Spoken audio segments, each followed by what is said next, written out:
खबर आपको देंगे। सुप्रीम कोर्ट कराची रजिस्ट्री के बाहर गुज्जर नाला और अंगी नाले मुतासरीन सरापा एहतजाज बन गए हैं। मुजाहिरीन ने घर के बदले घर देने का मुतालबा किया है। मजीद इनके क्या मुतालबात हैं जानेंगे। डॉन न्यूज़ के नुमाइंदे शफी बलोच हमारे साथ मौजूद हैं। शफी, बताएगा इस वक्त क्या सूरत हाल है, मुतालबात क्या है मजीद इनके? आपको बता रहे सुप्रीम कोर्ट कराची रजिस्ट्री के बाहर गुज्जर नाला और औरंगी नाले के मुतासरीन सरापा एहतजाज बन गए हैं। मुजाहिरीन की जानिब से मुतालबा किया जा रहा है कि उन्हें घर के बदले घर दिया जाए।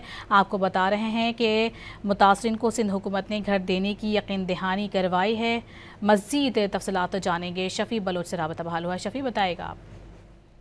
आज मुतासरीन की जानिब से आज सुबह ही जो है मुतासरीन बड़ी तादाद में सुप्रीम कोर्ट कराची रजिस्ट्री पहुंचे, जहां पर जो है वो गुज्जर नाला औरंगी टाउन में जो है वो मुतबादिल जो है वो प्लाट या मकान का मुतालबा कर रहे हैं, क्योंकि ये औरंगी टाउन गुज्जर नाला के मुतासरीन ने इनका कहना है कि मुतल्लिका इदारों के चक्कर लगाए और इन्हें सिर्फ यकीन दहानियां कराई गई, लेकिन अब तक इस पर कई साल गुजरने के बावजूद भी अमल दरामद नहीं किया जा रहा। अदालती अहकाम भी अपनी जगह मौजूद है, लेकिन अब तक इन्हें कोई मुतबादिल फराहम नहीं किया जा रहा।